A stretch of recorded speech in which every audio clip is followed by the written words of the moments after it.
What is an ESOP and how does it impact engagement? This podcast is brought to you by ArchMed, fast and focused design and manufacturing. I'm Greg Maurer, founder and owner of ArchMed. And I'm Caroline Squatrigo, talent engagement specialist. We are on a journey to grow, learn, and gain expertise in small to mid-size company culture. Join us.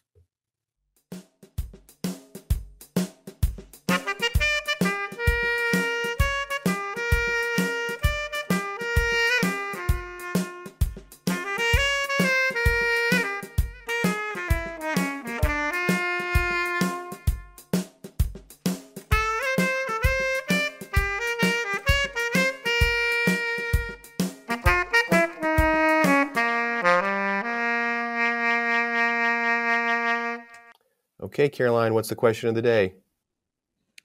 So today, this is our final episode in our series on ownership structures.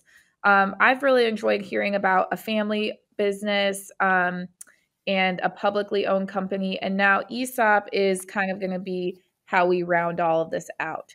So, if for those of you who don't know, ESOPs give employees a larger influence on decision making within the organization. Essentially, they get to own part of the organization. And I'm really curious how this impacts the culture as usual, but really the engagement. I mean, I think with that ownership comes, a sense of ownership, right? So we'll see how this all plays out. We're going to be joined by Mike Parrett. Mike is an external board member for multiple organizations and experienced director with a demonstrated history of working in ESOPs and specifically in the manufacturing and service industries. So he's going to have a lot of, I feel like, a wide scope of knowledge to share with us. Yeah, Mike definitely knows ESOPs, and from our preliminary discussions, culture is a big part of how Mike views the business world. So this will be fun. Well, Mike, welcome to the show. As we mentioned to our listeners, we have with us Mike Parrett. He was the SVP CFO for Herff Jones, and he actually spent nearly 30 years there. So a lot of experience, I'm sure. And he's currently a board member for a variety of ESOP organizations. So we're excited to have you on and learn a little bit about your experience. Well, great. Thanks for the invitation. So, Mike, tell us a little bit about the career. When did you join Herff Jones? So, I joined Herff Jones in 1984, right out of college, and was there, as Caroline mentioned, for close to 30 years. So, great organization, learned a lot there. The company went through a number of changes throughout that period of time, like many companies do after 30 plus years. But we were fortunate enough to be kind of at the ground floor level of being a ESOP, and spent the majority of my career at one of the largest and oldest ESOPs in the country. Wow. So when you joined, it was not an ESOP. Who owned Herff Jones when you joined? Yeah. So when I joined, the company was actually owned by the Nestle's company, and Did you guys get free chocolate? Well, I think we did. I think there was a Christmas package that came each year, but Nestle's had just purchased the Carnation company. So, two of these big food conglomerates, and all of a sudden you have this little manufacturing company out of Indianapolis in the scholastic market. So it was quite a bit of diversification for both companies, and decided, that's not really what we do. And offered the company an opportunity to do an LBO, and management actually bought the company back from Nestle's. And 5 years after that, the investors were looking for a liquidation event, decided to look at doing a partial ESOP. And at that point, sold 30% of their holdings to the ESOP. And it worked well. It was good for the organization. It was good for the employees. It was good for the existing shareholders. And it worked so well that in the mid 90s, the organization decided to purchase the remaining 70% of the shares from the remaining shareholders. And, at that point, we were 100% S Corp ESOP. So when you started, it was owned by Carnation and then Nestle. When Nestle bought Carnation, yes, And then you spent the first 5 years of your career there with a management-owned company, so a closely held company. Right. And so there was a certain culture, I imagine, at that time that was probably largely personality driven, right? Since the managers and the day-to-day guys running the company also owned it. Was that right? You're right. Yeah, absolutely. Absolutely. And what was that culture like? Well, you have to remember that was back in the mid 80s.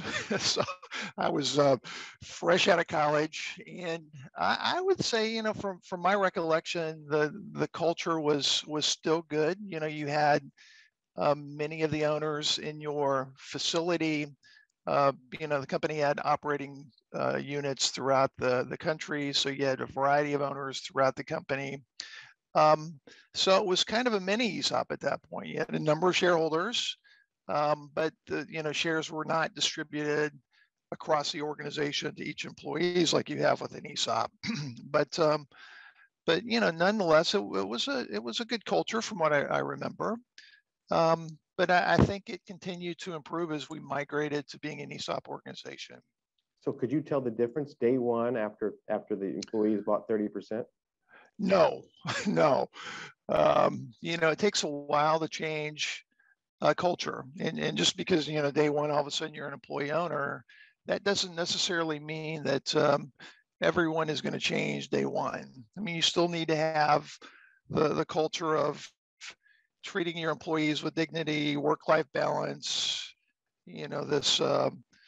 what you find today with any organization that is one that possesses a good culture.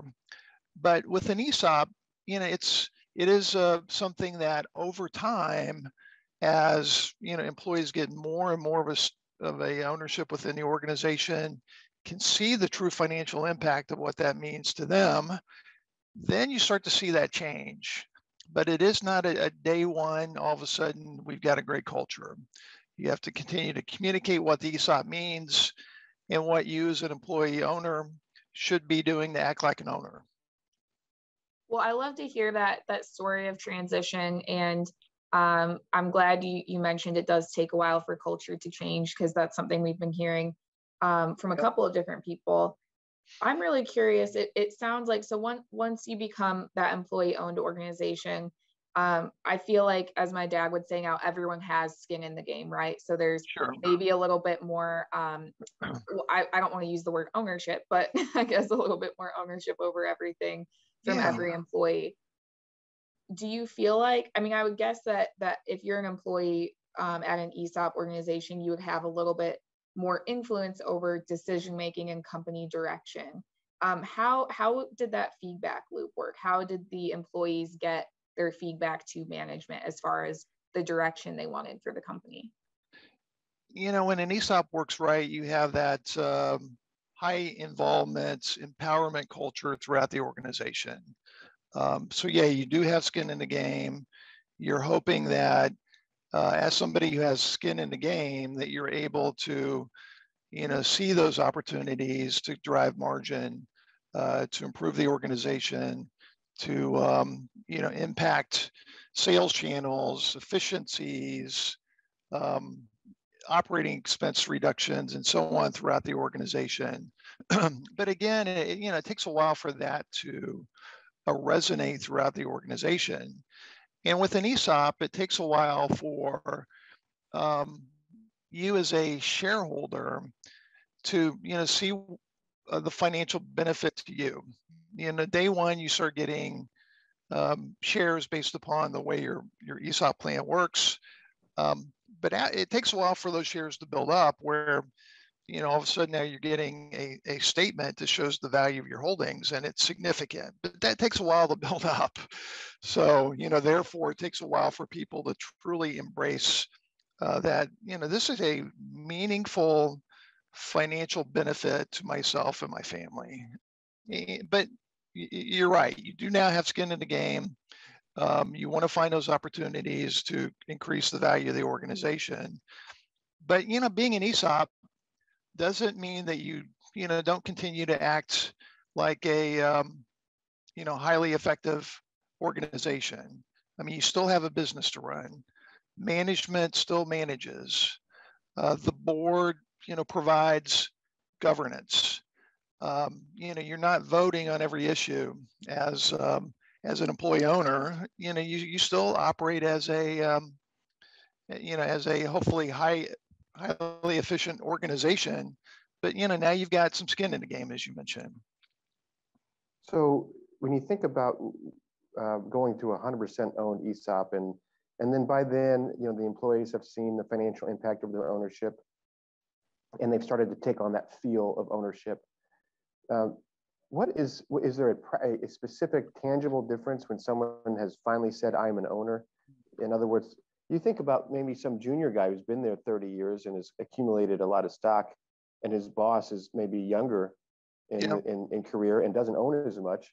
How do they interact? Do you sense a feeling of like more freedom to share your opinion, or how does it really show up? Yeah, I mean, that's what you want. Again, you want this high involvement, empowered culture. And I think you see that more and more within an ESOP. You need to look at communicating what being an employee owner means. You're going to be sharing performance data. It's important for you to be able to see and understand how the company is working, so that you're able to offer opinions to that manager on ways that, again, that you hopefully can save margins, improve efficiencies, and so on. But being a employee-owned company where this is a retirement benefit, you've got a much longer-term perspective, and so what's really important is you're driving the value of the organization over the long term. So you would hope that newer manager would understand that, what I'm hearing is hopefully going to be driving that value longer term. But again, you're going to hopefully manage the right way, irrespective of being an ESOP. You continue to manage the organization. And again, the board will govern the organization. ESOPs often try to adopt best practices of including a number of external board members. and that's, kind of what I'm doing today, is working with boards as having that external independent perspective. Yeah. But again, it is a longer term benefit, but you want to have that collaboration like any good organization has throughout the company. But I think being that you've got skin in the game, you've got a financial benefit, it's more efficient to get there. It's interesting you say about talk about total transparency of performance and financial data. They're owners, right? So that would make sense. And it made me think of two things. One, there might be a group of folks in the ESOP that don't know how to read that data. And so Did you provide an opportunity for somebody who has never seen financial statements to sit down and get walked through that? That's my first question. Yeah, that is the best practice, that you want to provide some literacy to kind of what you're looking at. How do I read the financials for the organization? And you're going to kind of share that at a high level normally. As the CFO at Herff, I oversaw a number of different organizations within the industry, within the company, and I would have periodic meetings with all of the departments saying, here's where we're at on the financial statements. Here are the initiatives that hopefully are going to, again, drive value for the organization. But you do need to consistently communicate what drives value. And that's what good companies do. And it's very common with an ESOP, the way you value the organization is different. It's not where you're, looking at the Dow or S&P and you see a new share value each and every day. There is a annual valuation that occurs. It's a big deal for ESOP organizations. So at that point, it's a great opportunity to reinforce, here's what we did that drove share value this past year, or here's what happened that perhaps contributed to a dip. Mm-hmm. But it is important to share, what you're doing, what you're seeing, and what you can do to hopefully help the organization. That's helpful. The second question I had is when you mentioned about how the board still governs with corporate best practices in mind. Yeah. And as we operate a closely held company, I wonder if there are ESOP best practices like transparency, which we try and pursue here at Archimed. Are there other ESOP practices that you would say, even if you don't have an ESOP, that you might want to fold into your company because they're helpful or effective, et cetera? Yeah, I mean, there's a lot of great resources out there for what boards should do. But again, the primary thing that as an external board member that I like to see and request is that, we have full transparency, that we understand exactly what's going on within the organization. As somebody on the outside, you want to do more than just show up for the board meeting each quarter or whatever the cadence is of your board meetings. You're going to be spending time within the organization, speaking with management, understanding how it works. And that's what a good board member will do. And so whether you're an ESOP or not, you need to spend time, meeting with the, not just the other board members, but with management, that critical management, reviewing the financial data, being prepared for board meetings is important. And again, whether you're in an ESOP or not, you want that. And then you want that full transparency, understanding exactly the good, bad, and the ugly that's occurring within the organization. It sounds like an ESOP is a really great way to foster that employee engagement that we've been talking about a lot, and how to encourage that. And it seems like kind of an organic way, because once you become an owner, chances are you're going to be a bit more engaged in everything. Are there any drawbacks, like especially when it comes to culture, that you have seen come up in an ESOP? I do believe, again, that it drives empowerment, it drives discussion, it drives involvement, and, it is a great retirement vehicle. But being a retirement vehicle, at some point, you've got to pay for individuals that are departing the organization, that now it's time for a distribution.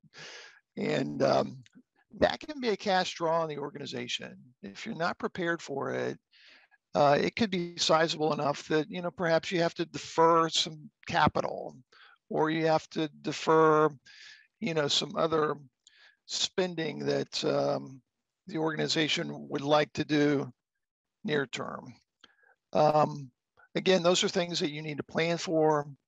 Good companies do that. They keep track of kind of when we think people are going to depart, when do we think the cash flow is going to be a draw on the organization. But sometimes you can get surprised, and again, you're all looking for cash to continue to build the organization, and there may be instances where there's going to be a draw, and that is not something that is a new ESOP issue necessarily. This is a longer term, more mature ESOP that will encounter those sort of issues. So thinking about some metrics that are really important to us, Mike, are can we recruit the best folks and can we retain them? So when people are applying to an ESOP and you're in the recruitment process and you're trying to hire some great folks, how do they view an ESOP? Do they ask a whole bunch of questions because they've never worked for one, or do they understand, hey, I love this because it juices up my comp on the tail end? Or what does a prospective employee ask or say about an ESOP? Yeah. Again, with an ESOP, if you're a new employee and you're new to the organization, it takes a while to build up a balance where it's meaningful. And for those who are recruiting, it's often not as meaningful. You've got your base pay, you've got perhaps a 401k, other medical and so on. And all of a sudden you have this ESOP thing that almost sounds too good to be true, but the value of it, it takes a while to accrue. And, with a newer person, it may be that you're more interested in the here and now, a higher base pay, than this ESOP benefit that you're going to draw at some point when you decide to retire or leave the organization. Right. So it's maybe not as meaningful there. You have to really communicate what this is. It's unique, so a lot of folks aren't aware of it. But as far as a retention tool, when you start seeing the impact of the balance or the balance in your ESOP account, you start understanding the culture, you feel empowered because now you're able to do things to drive the value of the organization. It is a great retention tool. And, there are numerous studies that support that. You mentioned that the ESOP is really a retirement effort. I suppose, though, if it's a company that produces more cash than it needs for operating uses or capital uses, and it makes distributions, you could get paid as an owner along the way, right? No, it is a deferred compensation retirement plan. So if you take a distribution, before you reach retirement age, you're going to be exposed to the same sort of penalties that you would incur if you took a withdrawal from your 401k. So what does the company do with all its excess cash if it's an ESOP? Well, hopefully you're spending that in ways that are driving the value of the organization. That you're looking at acquisitions that make sense. You're continuing to improve your capital spend, but you're putting the money back into the organization. And as the balance sheet of the organization continues to strengthen, that's going to continue to add value to the organization as well. So having a lot of cash sitting on your balance sheet is very accretive to the value of the organization. So it is helpful for those that are in the ESOP, and especially those that are reaching retirement. So I never knew that. It's very difficult to make a distribution to owners under an ESOP structure. Yeah, it's not uncommon for an ESOP to also have, short-term incentive plans, long-term incentive plans that, are not a defined benefit plan. So it's that is another vehicle as well to continue to incent the employees within the organization. Traditional bonuses and things like that. Correct. Okay. So I would think if if the company's doing well, it's felt pretty well throughout the organization. But same thing if the company's not doing well, right? Have you found that business performance has any impact or correlation to attitudes within the company? Yeah, I mean, as an employee owner, you do keep track of how the organization is doing. Again, if you're communicating properly, folks know. And as you know, there many organizations did struggle through the pandemic, and share values declined in some cases. So it is something that employees are very much aware of. We talked about these annual meetings where you discuss the latest valuation, what it looks like. The meetings where share value is increased are much more fun than those where it didn't. So there is, and that's what you want. You want employees to be engaged. You want them to understand, but you want to plan to move forward. And an ESOP, again, is a longer term vehicle. So even though you may have had issues now or last year or moving forward, you hope you're continuing to drive the value of the organization long term. And that's what's really important. Again, it's a investment vehicle. It's a retirement vehicle that you've got a much longer term perspective, and that's, I think, the way ESOPs work too. You've got a longer term perspective. You're not necessarily issuing 10Qs and 10Ks and that sort of thing, but you're looking out longer term, so you can spend today understanding that the value of that may not occur this year, may not be reflected in the financials, but boy, that makes sense longer term. So, good ESOPs and good employee owners look longer term. So, yeah, Mike, a lot of this resonates with me as a owner of a closely held company that concentrates and focuses a lot on employees and employee engagement and empowerment, and a lot of things you describe are things I would love to do. I would not necessarily enjoy the restrictive nature that comes along with the ESOP or a defined benefit plan, but I wonder if I could adopt some of these cultural aspects of an ESOP here at our closely held company. Is there anything that we should ask you about ESOP and culture that we didn't?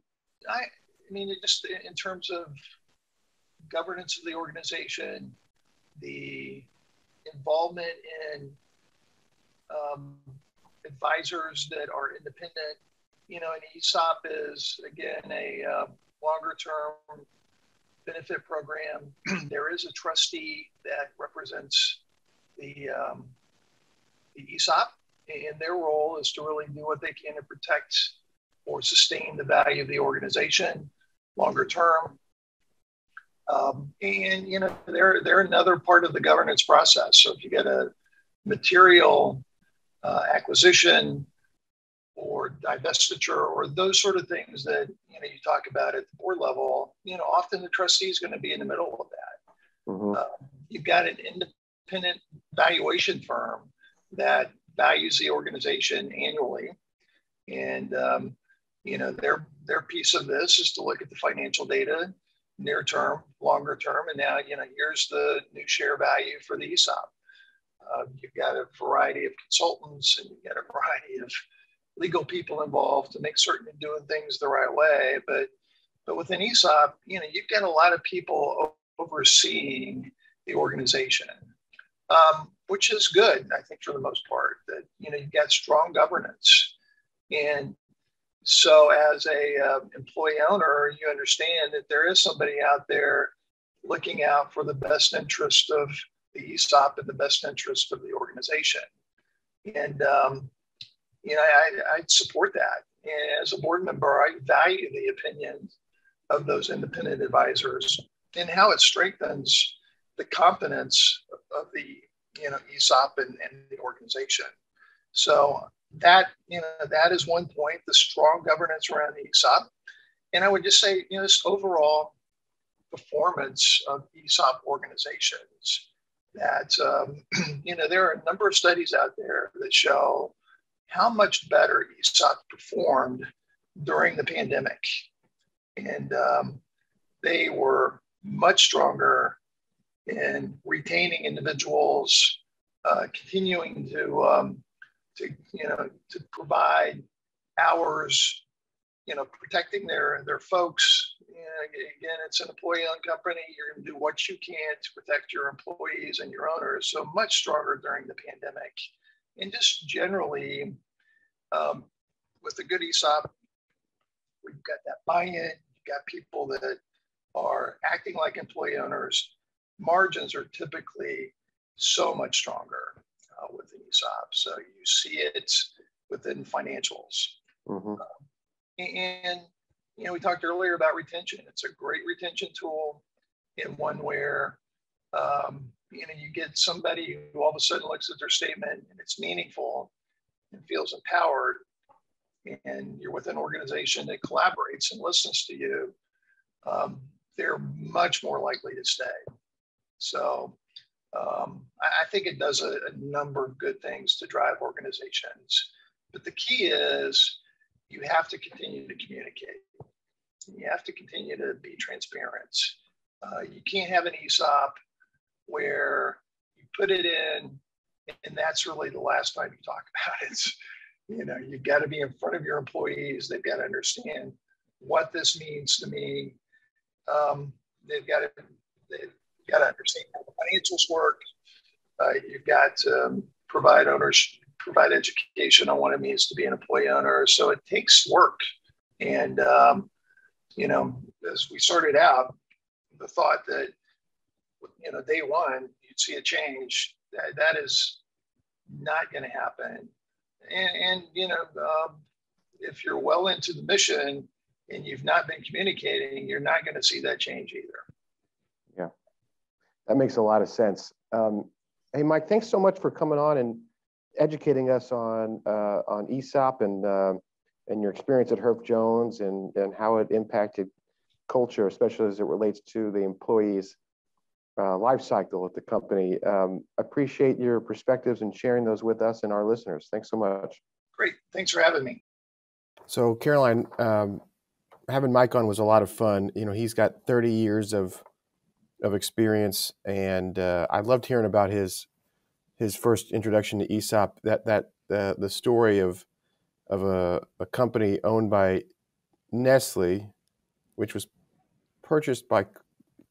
purchased Carnation, and that Carnation instant breakfast. You remember those commercials?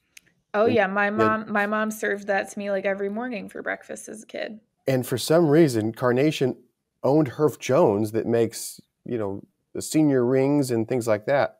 And so when Nestle saw that, they said, "All right, time to spin this non-core business out." So they did a management buyout, and then 5 years later, sold 30% to the ESOP, and then a few years later, ESOP purchased the rest. And so that's a pretty neat journey, and he was part of it all.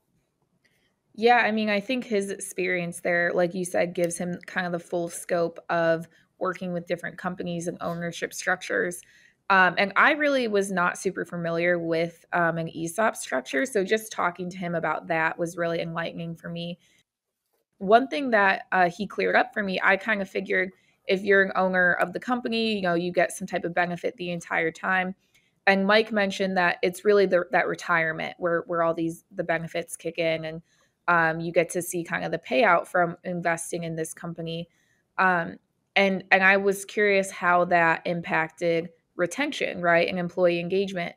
And I think he had a lot to say about, once you stay there for a certain number of years, you've built up enough of that like ESOP benefit to make it worth staying a long time. And I think that's interesting. You probably have a lot of these really long tenured employees at a company like this. Yeah, like you mentioned, it sort of ramps up. So as the employee/owners get their annual statements and they see the financial impact of their ownership, then they start to take on the feel of ownership. And I think that's when it turns into retention. And the employees start to take that longer term perspective, but only after a while. I don't think the tail wags the dog here. In other words, somebody who's 2 years in isn't going to stick it out for another, say, 5 or 10 if they're not happy, if it's not working out. So I think it really only works as a retention tool when you already have sort of a midterm, lengthy term, I guess, employment. Yeah, absolutely. And I think that's probably really key here. You kind of get, if people come in, don't like it, like you said, it's not really making them feel trapped or like they have to stay there. So I think you can still get that valuable employee experience and make sure you have people that really want to be there. But then it just helps you keep them engaged in the company for the long term. The other thing I was curious about was just, management wise, how does this work? And Mike shared with us, it's really the same as any other company. You still have a board of directors and you still have, your CEO making a lot of the decisions here. But it does help employees maybe want to weigh in on any type of challenges a little bit more. Yeah, there's definitely like you said, the board still governs, management still manages. But there's a there's an empowerment culture where everyone has a voice. And I think that cultural aspect is the biggest one of an ESOP from my perspective. But I don't think you need an ESOP to create an empowerment culture. We at Archimed, we have, I hope we have an empowerment culture where everybody seems to have a voice, and I want everyone to feel comfortable sharing it. And I don't think we need an ESOP to do that. ESOPs have total performance and financial data transparency. So do we, open book. But we don't have all the regulations and annual valuations and all of the other cumbersome aspects of an ESOP. And we also have bonus structures, which is a form of profit sharing, which is similar to an ESOP. So I wonder whether we could take the best cultural aspects of an ESOP and leave the burdensome administrative hassle behind. Well, yeah, and I'm curious if, does that ownership and empowerment culture come about a little bit more organically with an ESOP? I think at ArcMed, a lot of it has come organically, but we've also put things into place to make sure that people still feel empowered and feel like they have a voice. For one example, and I know you're about to conduct these right now, every employee sits down with you and Kevin at least once a year, just to talk through any concerns that they have, any suggestions for improvement, any way that you can help them, all those good things. And that's something that you and Kevin had to come up with, and I think it does help with that connection to employees and give them a voice. But I wonder if with an ESOP, does it come a little bit more like inherently? And I don't know the answer to that, but you're right, Greg. I think we've done hopefully a good job, and maybe we'll hear back in a couple of weeks when you have your 2-on-1 meetings, if people feel that empowerment. Yeah, and it's so far there's been a lot of open dialogue at these 2-on-1s. It doesn't seem like anybody's holding back, which is great. So it seems like the keys are transparency, communication of what the ESOP is, and the financials, and then the other component, which I thought was interesting, was a bit of an education on how to be an owner. We didn't really get into the details of what that looks like, but I thought that was pretty interesting because it's not intuitive necessarily on how to behave like an owner. No, it's not. And I also think Mike mentioned, employees have access to all these reports. Well, what do they even mean? And a lot of employees may not take the initiative to learn that, or they may not know how to learn it or where to go. And I think that kind of it's almost like management's responsibility to give people the resources to learn what they're actually looking at. Because it is, overwhelming. I certainly don't know what most of the reports I look at mean. I typically have to ask a lot of questions and go to the subject matter experts. So I think that's really important. And if you have people all across the company looking at these things, they might be really technically skilled, but have no idea what a profit and loss statement is, Yeah, absolutely. So I think the ESOP can be a great cultural structure. They outperformed in the pandemic. Maybe that's because they focused on employees, or probably because they focused on employees. They have strong margins, good retention. If you can put up with all the other administrative hassles, the creation of a defined benefit plan, the need for a trustee, the appraisals, the consultants, all that kind of stuff, then it could be a great. Oh, and also to manage the drain on cash when you have a departing employee's ownership liquidated. But if you can manage all that, it could be a good structure. I'm inclined to just sort of take the best of what ESOPs offer us culturally and leave the rest behind. Yeah, I agree. I think we got to learn from them and see what we can implement to make this to make, our company, but really anyone listening, if they want to take anything away, let's take away all that empowerment and ownership and how we build that, and see if we can build it into a more traditional company. I agree. In our next episode, we will discuss the art of listening and how it impacts communication within a company.